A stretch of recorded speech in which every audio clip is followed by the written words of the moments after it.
Welcome back student मेरे YouTube channel, जहां मैं आपको पढ़ाऊंगी। प्यारे बच्चों, हम पढ़ेंगे जो आपकी भूगोल की किताब है ना, उसमें जो चैप्टर है सौर मंडल। सौर मंडल को हम पढ़ेंगे और अच्छे से समझेंगे। यहाँ आपको जितने महत्वपूर्ण प्रश्न हैं उन सब के आंसर आपको यहीं पर मिलेंगे। तो चैनल पर बने रहिए, कहीं भागने की ज़रूरत नहीं है। जो कुछ आएगा मैं आपको एक एक पॉइंट समझाऊंगी पेपर में कहाँ से क्या क्या आएगा। ठीक है, चलो अब देखते हैं यहाँ पर ब्रह्मांड क्या है। आपको पता होगा कि ये ब्रह्मांड क्या है, जितना सब कुछ सुनते हैं हम। तो देखो, कह रहा है कि बच्चों, क्या आपने कभी रात में आसमान की तरफ देखा है? तो आप कहोगे जी मैडम, हमने तो देखा है। क्या देखा है वहाँ आपने? अगर मैडम आपसे पूछे तो आप कहोगे मैडम जी, हमने वहाँ अनगिनत चमकते हुए तारे देखे हैं। चलो तो देखो, अब मैं यहाँ पर आपको समझा दूंगी कि जितने तारे हैं, क्या बच्चों, जितने तारे हैं, तारे, और जितने ग्रह हैं, ग्रह, और जितनी आकाश गंगाएं हैं, आकाश गंगाएं तारों का समूह होता है बच्चों। जितनी आकाश गंगाएं हैं, ये सब किसका हिस्सा है? ब्रह्मांड का हिस्सा है। हमारा सूर्य, हमारा चंद्रमा, ये सब किसका हिस्सा है? ये ब्रह्मांड का हिस्सा है। तो देखो, जहाँ तारे, ग्रह, आकाश गंगाएं हैं, उसे ब्रह्मांड कहते हैं। समझ गए प्यारे बच्चों अब आप ये सब कुछ? चलो अब आगे चलते हैं कि आकाश गंगा क्या है। चलो भाई, आकाश गंगा के बारे में भी जानते हैं और आकाश गंगा को भी पढ़ते हैं कि आकाश गंगा किसे कहते हैं। चलो, आकाश गंगा क्या है? तो आकाश गंगा तारों का एक बहुत बड़ा समूह। देखो, मैं एक गोला बना देती हूँ यहाँ पर, और इसके अंदर ये भी तारा, ये भी, ये भी, ये भी, ये भी, ये भी, यहाँ पर भी, यहाँ पर भी, यानी बहुत सारे तारे लगातार एक साथ जो तारे आ रहे हैं। देखो, कहीं जगह छूटी है क्या? नहीं। तो ये सब क्या है? ये आकाश गंगाएं हैं। आकाश गंगा तारों का बहुत बड़ा समूह होता है। हमारी आकाश गंगा का नाम क्या है? मिल्की वे है। पेपर में आ जाएगा कि हमारी आकाश गंगा का नाम क्या है, तो आप कहोगे मिल्की वे है। समझ गए? इसे इसमें हमारा सौर मंडल स्थित है। सौर मंडल में क्या होते हैं बेटा? जिसे सबसे बड़ा पार्ट तो सूर्य का होता है। ठीक है, फिर हमारी पृथ्वी भी सौर मंडल का हिस्सा है। बुध, शुक्र, पृथ्वी, मंगल, ये सब किसका हिस्सा है? हमारे सौर मंडल का। ठीक है, तो आकाश गंगा में होती है ये। चलिए अब आगे देखते हैं हम यहाँ। देखो, सौर मंडल क्या है, अब हम ये क्वेश्चन देख लेते हैं बच्चों। तो अब अभी अभी हमने ब्रह्मांड पढ़ा था। क्या पढ़ा था? ब्रह्मांड पढ़ा था। किसके बारे में पढ़ा था बच्चों? ब्रह्मांड के बारे में। फिर हमने आकाश गंगा के बारे में पढ़ा। अब हम सौर मंडल के बारे में पढ़ेंगे। तो सूर्य और उसके चारों ओर घूमने वाले सभी ग्रह मिलकर सौर मंडल बनाते हैं। ठीक है, जिसको हम सूर्य जो है सौर मंडल का केंद्र है। तो सूर्य क्या है? केंद्र है बच्चों सौर मंडल का। अब मैं मान लेती हूँ ये सूर्य है। देखो, जैसे ये सूर्य है बच्चों, है ना, इसके चारों तरफ पृथ्वी भी घूम रही होगी, मंगल ग्रह भी घूम रहा होगा, शुक्र ग्रह भी घूम रहा होगा, शनि ग्रह भी घूम रहा होगा। सभी ग्रह किसके चक्कर लगाते हैं? अगर आपको पता चल जाए तो सभी ग्रह सूर्य के चारों ओर चक्कर लगाते हैं, जिस कारण हम कहते हैं कि सौर मंडल का प्रमुख कौन है? सूर्य है। और सौर मंडल का केंद्र क्या है? सूर्य। सूर्य एक तारा है और अपनी रोशनी खुद बनाता है। ये आपको याद होना चाहिए एग्जाम में।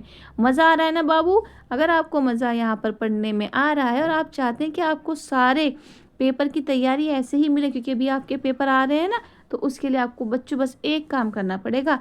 चैनल पर जाकर चैनल को सब्सक्राइब करना पड़ेगा और वीडियो को लाइक करना पड़ेगा, ताकि आपको वीडियो समय पर मिले। ठीक है ना? चलो अब हम जाते हैं आगे। तारे और ग्रह में क्या अंतर है? तारे और ग्रह में क्या अंतर है? देखो, तारा अपनी रोशनी खुद बनाता है। क्या करता है? अपनी रोशनी खुद बनाता है। तारा अपनी रोशनी खुद बनाता है। ग्रह क्या होते हैं? इन पर अपनी रोशनी नहीं होती है, ये सूर्य की रोशनी से चमकते हैं। तो अगर आपसे पेपर में आए तारे और ग्रह में अंतर बताए, तो आप एक तरफ लिखोगे तारा, दूसरी तरफ आप लिखोगे ग्रह, और फिर बता दो कि अंतर क्या है। तो तारा अपनी रोशनी खुद बनाता है और ग्रह अपनी रोशनी खुद नहीं बनाता है। ठीक है, तो याद रखने की ट्रिक क्या है? सूर्य चमकता है, ग्रह चमकते नहीं है, वे रोशनी लेते हैं। यानी सूर्य क्या है? सूर्य एक तारा है, सूर्य एक ग्रह नहीं है। समझ गए आप। और जितने भी ग्रह होते हैं वो सब सूर्य की रोशनी से चमकते हैं। समझ गए। अब देखो ग्रहों के नाम आप याद कर लो। ठीक है, ग्रहों के नाम हम याद करेंगे ताकि पेपर में आए तो हम लगा ले। तो बुध, शुक्र, पृथ्वी, मंगल, बृहस्पति, शनि, अरुण और वरुण। आपसे पूछ लेगा कि पृथ्वी के सबसे नज़दीक का तारा कौन सा है, तो आप कहोगे बुध। ठीक है, आपसे पूछ लेगा पृथ्वी से सबसे दूर का तारा कौन सा है, तो आप कहोगे वरुण। ठीक है, फिर अगर पूछ ले कि मंगल ग्रह किसके पहले आता है या किसके बाद आता है, तो पृथ्वी के बाद आता है। ठीक है, अब आ जाएगा सूर्य से मंगल ग्रह कितनी दूरी पर है, तो आप कहोगे तीसरी दूरी पर है, तीसरे नंबर पर है। समझ गए बच्चों। चलो आगे चलते हैं हम। तो देखो ये रहा सबसे बड़ा ग्रह बृहस्पति है। कौन सा है बाबू, बृहस्पति है। सबसे छोटा ग्रह बुध है। यह सौरमंडल वाला चार्ट आप देखेंगे ना तो आपको समझ में आ जाएगा। ठीक है, अब हम चलते आगे। पृथ्वी क्यों खास है, यानी पृथ्वी पर जीवन जो है ये है तो इसलिए पृथ्वी खास है। तो पृथ्वी पर जीवन होने के कारण पृथ्वी खास है। लेकिन जीवन के लिए जो महत्वपूर्ण कंडीशन चाहिए वो क्या होती है, पृथ्वी पर पानी है। ठीक है, पृथ्वी पर हवा है, और जहाँ हवा और पानी होता है वहाँ जीवन होता है। इसलिए पृथ्वी सबसे महत्वपूर्ण है। इसलिए पृथ्वी को आदित्य ग्रह कहा जाता है। पृथ्वी को नीला ग्रह भी कहा जाता है।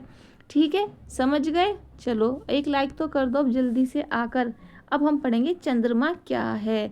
तो आपको पता होगा चंद्रमा एक उपग्रह है। क्या है, ग्रहों के भी अपने छोटे छोटे ग्रह होते हैं। तो चंद्रमा सबसे पहले एक उपग्रह है, ये याद रखना।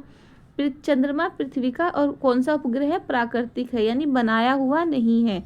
कितने दिन में पृथ्वी का चक्कर पूरा करता है, 27 डेज के अंदर करता है। हमेशा चांद का एक भाग हमें दिखाई देता है। ऐसा क्यों है, ये भी हम आगे पढ़ लेंगे। चलो अब हम देखते हैं आगे क्या है। तो क्षुद्र ग्रह क्या है, मैं आपको वो बता रही हूँ जो आपके पेपर में बहुत ज़्यादा ज़रूरी क्वेश्चन है। तो मंगल और बृहस्पति, यहाँ आपका मंगल ग्रह मान लो। ठीक है, मंगल ग्रह मान लो है। एक सेकंड पेंसिल ले लेते हैं। ये मंगल ग्रह मान लेते हैं, ये बृहस्पति ग्रह मान लेते हैं। इनके बीच में क्षुद्र ग्रह आते हैं, छोटे छोटे। ठीक है, बृहस्पति के बीच में जो पिंड पाए जाते हैं इन्हें क्षुद्र ग्रह कहा जाता है, और इंग्लिश में इन्हें एस्टेरॉइड बेल्ट के नाम से जाना जाता है। ऐसे लाइन से मिलते हैं ये। ठीक है, लेकिन पूछेगा वो कि किसके बीच में होते, तो आप कहोगे मंगल ग्रह के बीच में और बृहस्पति ग्रह के बीच में पाए जाते हैं। अब देखो कुछ छोटे क्वेश्चन लेकिन बहुत ज़रूरी क्वेश्चन है। ठीक है, सौर मंडल का केंद्र कौन है, ये क्वेश्चन पूछा जाएगा आपसे। अब आपको पता होगा कौन होगा। ठीक है, तो आपको पता है क्या है सौर मंडल का, तो यहाँ पर पेंसिल लेते तो आपको पता केंद्र क्या है। सौर मंडल का केंद्र सूर्य है बाबू। क्या है, सूर्य है। सबसे बड़ा ग्रह कौन सा है, ये आपको पता होना चाहिए। पृथ्वी को आदित्य ग्रह क्यों कहा जाता है, क्योंकि यहाँ हवा है, पानी है। सबसे चमकीला ग्रह कौन सा है, इन सबको हम देख लेते हैं।